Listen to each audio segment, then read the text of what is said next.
David, good to see you, brother. Thanks for stopping in. Mr. T, nah, they're still here somewhere. They're still here. How's everybody doing? Good, I hope. Not doing too much today. I'm just doing like sets of 10. I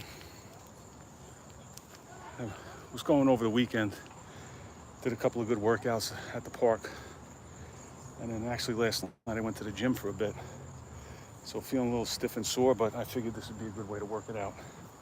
I always say, if you get that soreness, don't sit on your ass, stretch it out, do a little bit of work. So just going light, just like sets of 10 today, that's it.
Aldo, what's up, brother?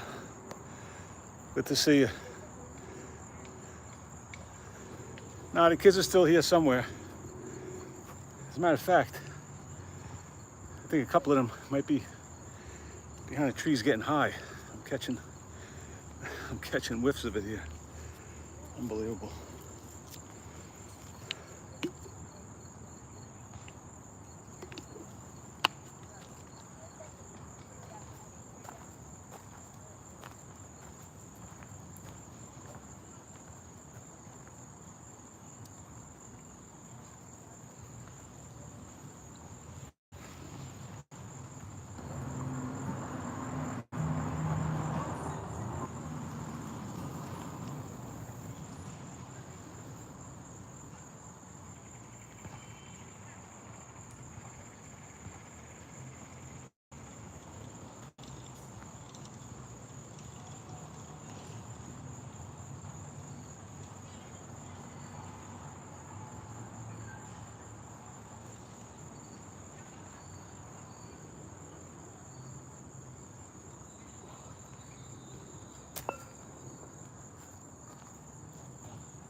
Frankie, I don't know how bad it is. I don't know, it's kind of light, but I'm sure you've done a lot more, Frank. I've seen you in action too, so.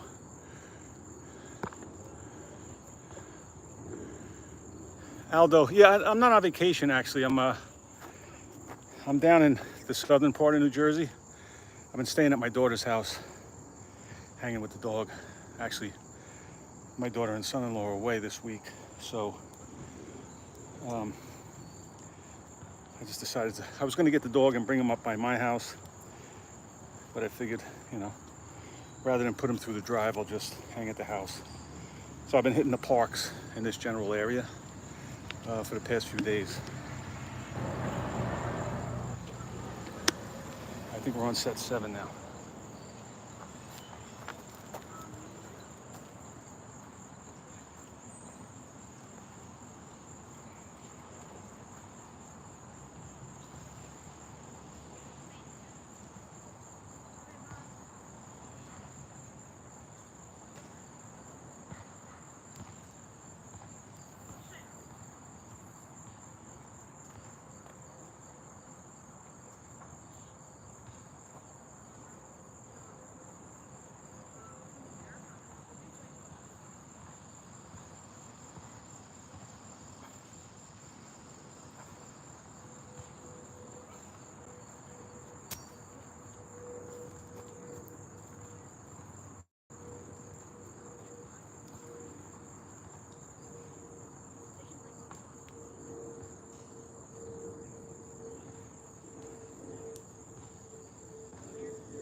TAB, how you doing, brother?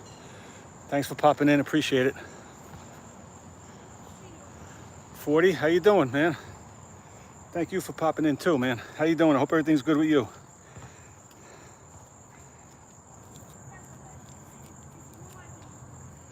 Just getting in a few light sets.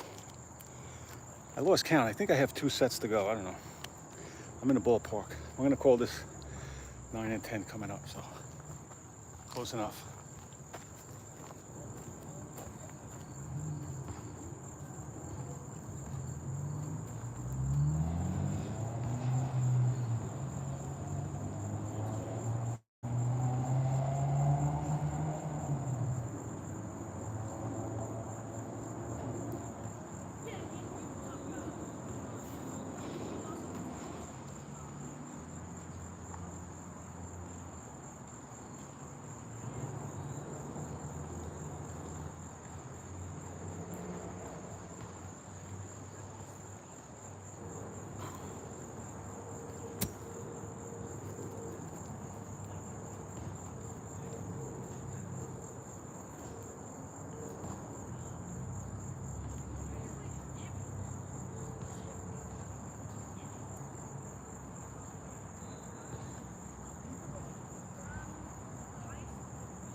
Yeah, they're definitely getting high over there. I'm catching it big time. Big time.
Sorry about that, guys.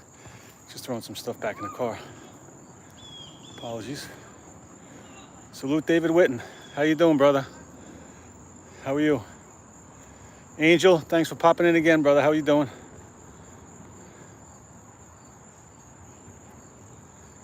All right, guys, I'm gonna take a walk with me. We're gonna try and find a seat.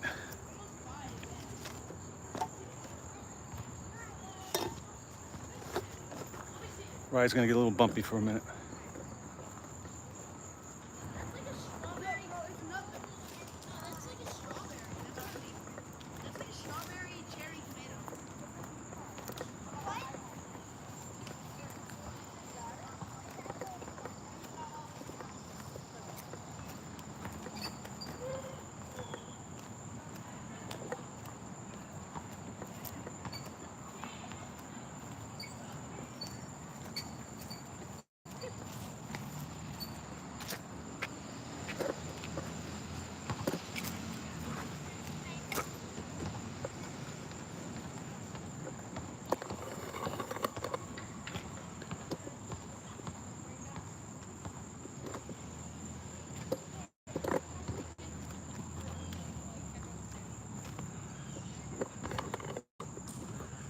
Alright, I think we're good. I think we're good here. I think we're okay.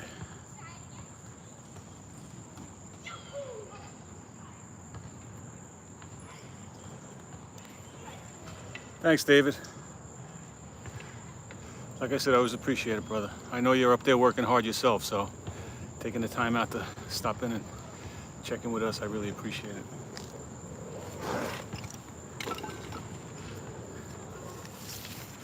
So that was it, guys. I think I got 10 sets in there. I think it was 10 sets. I just did some squats, obviously, with the curls. And then some push-ups, a few knee raises, and some dips. That was it. You know, 10 of each.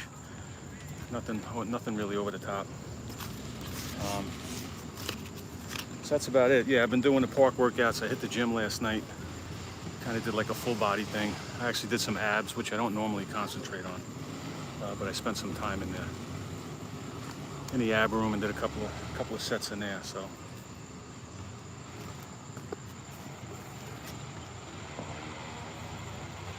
is everybody excited? You know, with the new football season started up. Yesterday was the first big Sunday of the year. I got to be honest with you. I lost my taste for the whole thing. Years ago, I used to have. If you guys that don't know, I live in New Jersey, so I had Jet season tickets. I used to go to a ton of Giant games and stuff. But in recent years, I got away from it, and just, you know, everything just turned me off. And I got bored with it, to be honest with you. But you know, I was there at one time. I was drinking all day Sunday. I was in the bars. I was in the sports bars. I was into the whole thing, but it just got old. You know, at some point it just got old with me. So I kind of stopped it. But even when I was into it, you know, and I don't know if any of you guys are into it like this. You know, I don't mean it as an insult, but this fanaticism, you know, with guys like, you know, they refer to the teams as we. You know, like we lost this week, we won this week, we're going to the playoffs. You know, we have a bye week. I never understood that, even when I was into there's no we when it comes to this stuff. There's no we at all. You know, you don't get a bonus check at the end of the season. You don't get a Super Bowl ring. You don't get anything out of it. You know, you get to spend your money, watch the game, and that's about it. So, and I'm not shitting on anybody's. You know, I get it. We all have hobbies. We all have interests. And again, you know, I'll say it again. I was there. I loved football and boxing. I was big into boxing. I used to go to boxing in Atlantic City all the time. And you know, it's good to have other interests. But this whole thing, like with the sports, you know, if you're sitting in front of the TV watching football games, basketball games, and you're upside down with a car loan, you're overweight, you're unhealthy, you I don't see that. I think you got to kind of maybe give your head a shake, and it's a matter of priorities. Um, you know, when you look at the numbers, like they say that like 100 million people a week, 100 million people a week watch NFL games.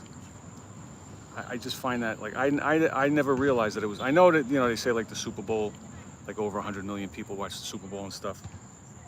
But this is like every week you have 100 million people, watching these games. That just blows my mind. I never thought it was like that.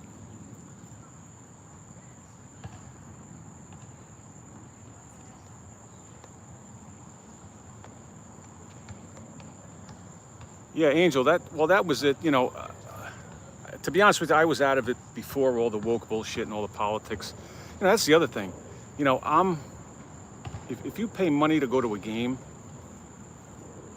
you support the teams and you buy all their merchandise and this and that, and the pay services, whatever you do. If you're paying money for this, I don't want to go there and be preached to. I don't give a shit about your politics. Just play football, play basketball, play baseball, and shut up.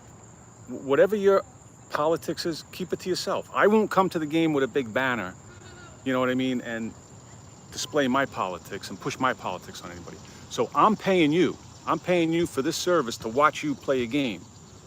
So just shut your mouth and play the game and do your job. I don't care about your politics. I don't give a shit what your politics are. If you want to go on a talk show after the game, you want to talk about it all day long until you're hoarse and you can't talk anymore, I don't give a shit. I won't watch it, but go do it. But not when I'm sitting there paying to watch you. You know what I mean? Stick your politics up your ass. But I don't know. Maybe my thought process is a little off on that.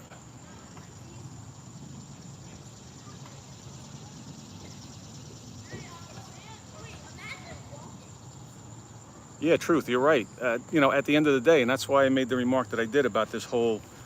I understand that you get excited and you like sports and but I went to high school and I still know adults, adult men that speak like this, like we. They talk about their team like we. We're going to the Super Bowl. If we win this week, we'll be in the playoffs. There's no we. You're not getting anything. You're not getting anything. They're not sending you a check. So, and then the other thing too is I was reading an article the other day, and actually yesterday I was reading it. If you add up the time, so like the average football game is like 3 to 3.5 hours long, right? So the actual time that you spend watching football game action, like these guys actually playing the game, is 18 minutes. 18 minutes out of 3.5 hours, you're watching football for 18 minutes. And you're getting hit with, on average, per game, it goes up with playoffs, obviously in the Super Bowl, when it comes to commercials and stuff. But the average Sunday game, you're watching about 50 minutes of commercials. So you're sitting in front of that TV for 3.5 hours, you're getting 18 minutes of football, 50 minutes of commercials, them telling you that you need this SUV, that you need the newest iPhone. They show all the healthy people drinking beer, right? It's always like the slim people on the beach or, having a tailgate party and everybody's happy. Nobody's piss pants drunk. Nobody's throwing up in the corner, right? Everything's good when everybody's drinking on TV, right? They don't show the real stuff. They're selling you pizza and fast food and Doritos and all this shit. So you got to sit through that. And 18 minutes out of 3.5 hours. Now, it goes even further. The average football fan in the course of a week will watch 3 games. 3 games they'll watch. So they're going to take 10.5 hours out of their week to watch football. Not even watch football because they're on. So if you average it out, 18 minutes a game, you're getting 54 minutes out of 10.5 hours of actual football. And then at 50 times 3, 150 minutes, so 2.5 hours of commercials, right? And ironically, ironically, it's suggested that the average adult should get 2.5 hours or 30 minutes at 5 days a week, 30 minutes a day of exercise, which is 2.5 hours. Now, people can't exercise for 2.5 hours a week, but they could sit in front of a TV and watch NFL commercials. So, priorities, guys. Anyway.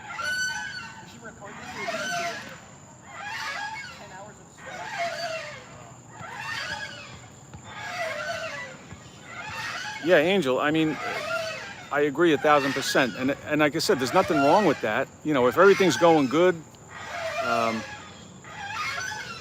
you know, you're healthy and stuff, and you want to relax a little bit and watch a game or watch a movie, veg out, there's nothing wrong with that. You know, you're human, you have to do that. You got to unplug once in a while. But it's just like the commercialism. It's just, like I said, you're getting 18 minutes of football in 3.5 hours. Like that's, to me, that's not entertainment.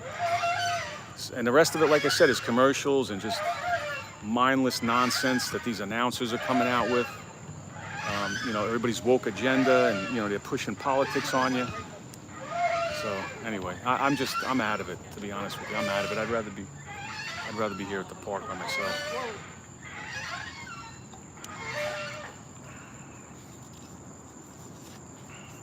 You can pretend to hurt yourself, like Jacob did. Whoa. No, but right there. And then the other thing too is I was reading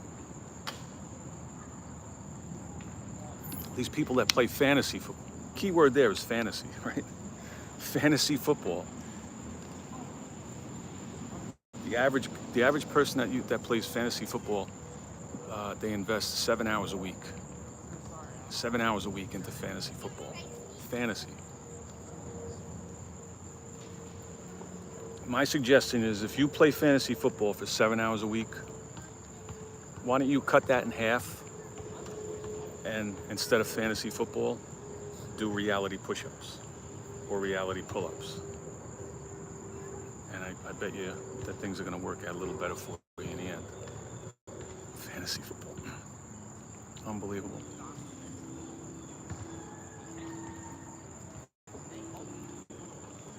Anyway, that said, any of you guys have different... Now, Angel, they did, like, you know, that's the other thing too. They said that people did unplug for a while. You know, obviously the ratings went down, but you didn't need a crystal ball to know that that doesn't last. You know, people talk a good game. I'm never going to watch football again. I guarantee I'll never watch the NFL again. I'm done with this shit. I'm tired of all the woke stuff. I'm tired of the politics. And here we are now. They say their ratings are right back to where they were. So everything's good in the world again.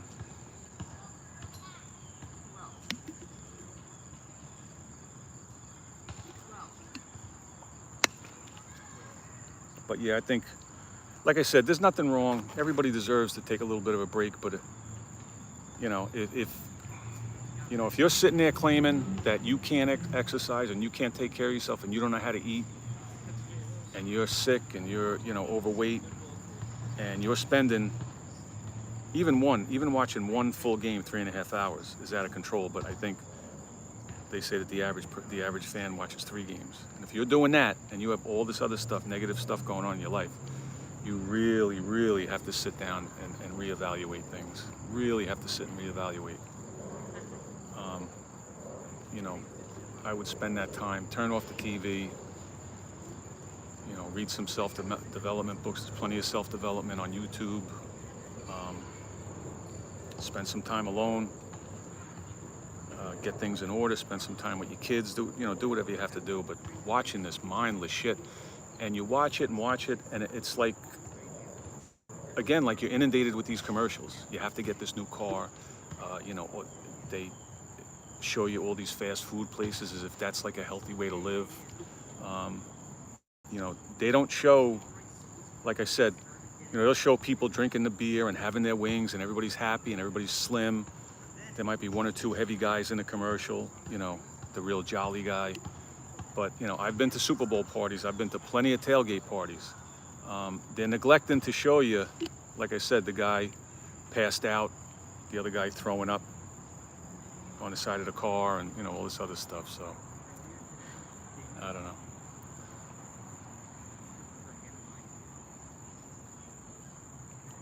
You're exactly right, Frank. That should be the priority. The health should be the priority, and everything else should come after. Again, if you like football, if you like baseball, more power to you. You want to invest a little time and watch it and unplug, unwind, go right ahead, but not at the expense of your health. If you're making excuses, for not being able to take care of your health, well, I don't know how to eat. How do I lose weight? How do I do this? Well, learn. The information's there. If you invested as much time in football and sports and other nonsense, and these kids over here getting high in the bushes, just wasting time, things would be much better off all around for you.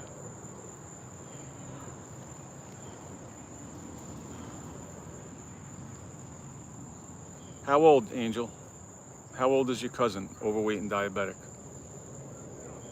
If you don't mind me asking.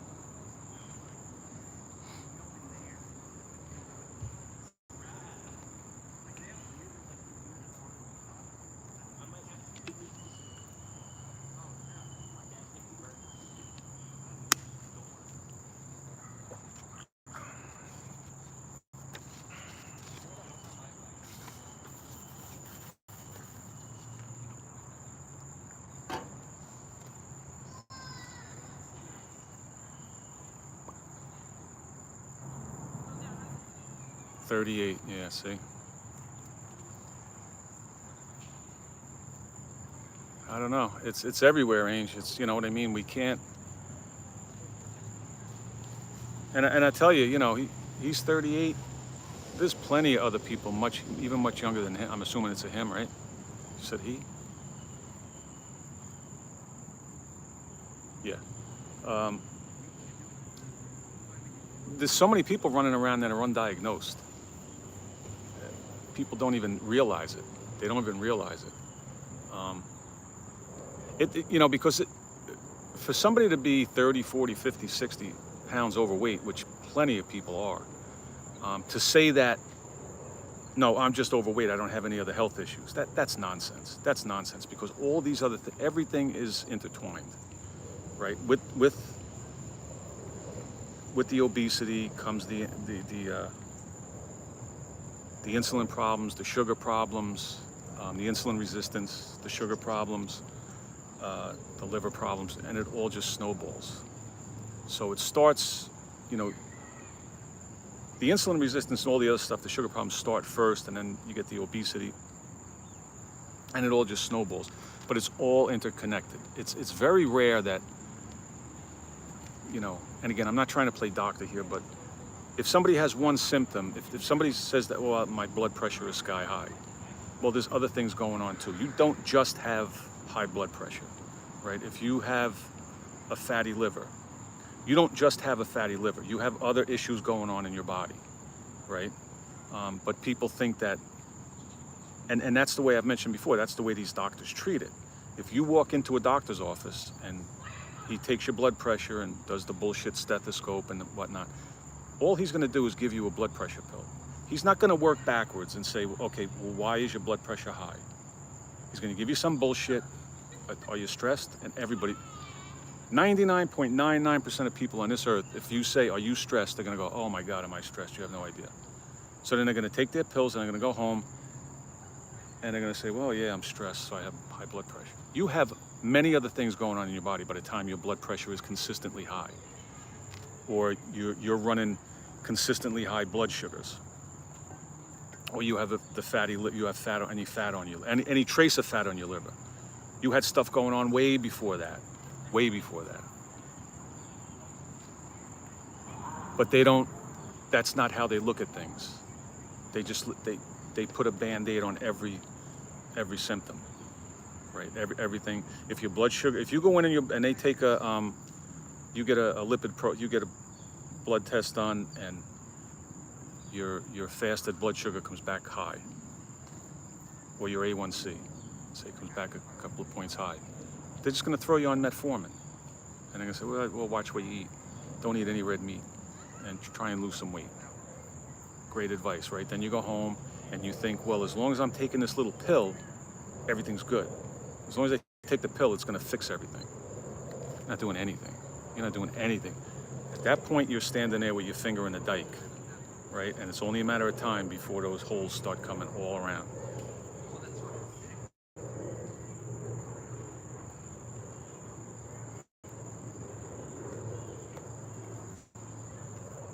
Two Brothers, how are you, my friend? Thanks for popping in. Guys, you got to check out the Two Brothers channel. These guys are really good. They have a lot of good content on there. Two Brothers. A lot of good calisthenics stuff, tutorials. Guys are really talented. Check them out if you can.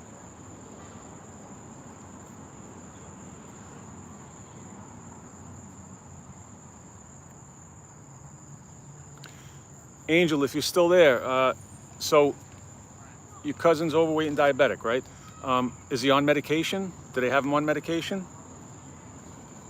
I'm assuming if he knows he's diabetic, right?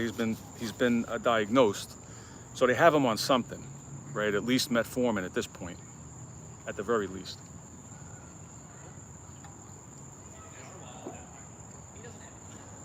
And Angel, if you're still there, if he is on medication, is he trying to do anything diet-wise, or is he of that mentality, like, no, just take my pills, and as long as I take my pills, everything will be good. Everything's good to go with the pill.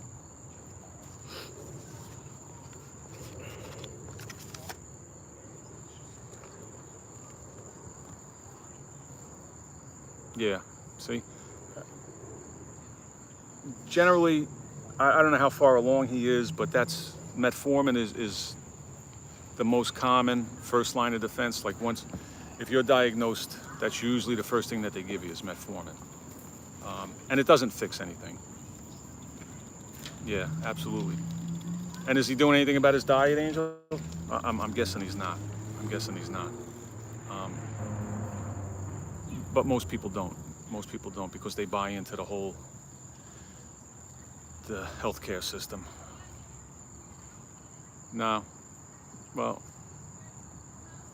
most people won't listen, Angel, because they think they know better. And it goes back to, the same thing. It's that they're so addicted to the food that they're eating, and you can't convince them that type 2 diabetes is not a disease. It's a condition that you eat and drink yourself into. You didn't hit the genetic lottery. Eating, smoking and drinking, yeah, well, I don't know. I wish him well, but that doesn't bode well for him, Ange. It really doesn't. It really doesn't.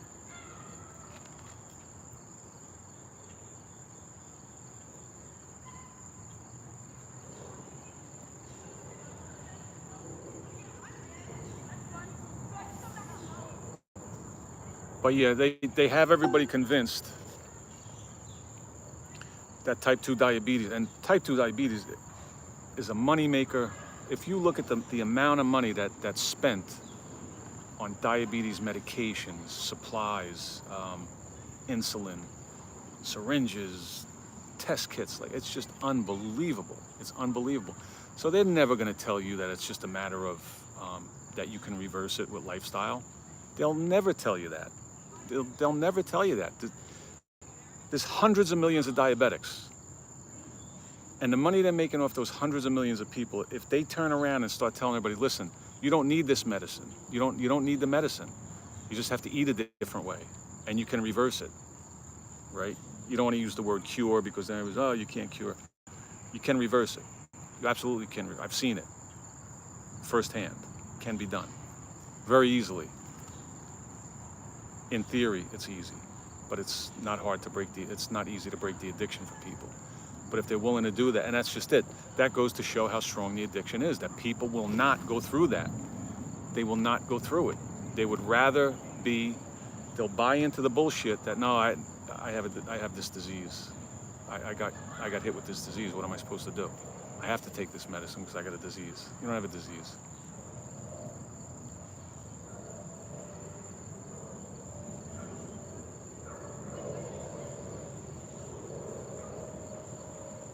Angel, good for you, man. Don't ever take those PPIs, those the Nexiums, Pepsid, any of those things. You never want to. Those things came out years ago when I remember. Oh man, I can't remember how many years it's been, but it's been quite some time. Say well, like Nexium. That's a class of drug called a PPI, and what that does is it reduces the amount of acid in your stomach. And they're very, very, you do not want to be on them for any length of time, And now they give them to people like M&Ms, and they'll let you stay on them for life. But if you read the original literature on those types of medications, the doctors were told, do not have people on these types of medications for more than a few weeks at a time. And now, people look at them like a magic pill. Your stomach starts burning. And what do? I used to take them. I used to take Nexium. I used to take them 2 at a time on football Sundays, as a matter of fact, when I had like a real bad day. But they do so much damage to your body. You have no idea. So good on you. Don't ever rely on pills like that, any of those things. The first thing you do something like that is you work your way backwards and say, what did I put in my stomach? And start eliminating things systematically, and you'll come upon something. You'll find a reason for it.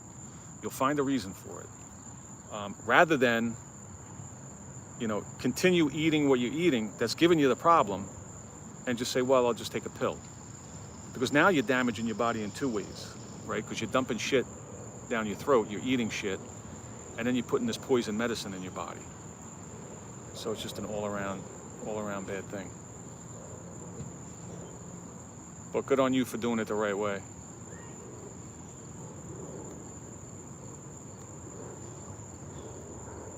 Those things you do not want to mess around with that. They destroy your gut microbiome, which is right where your immune system lives. It just does so much damage to your body.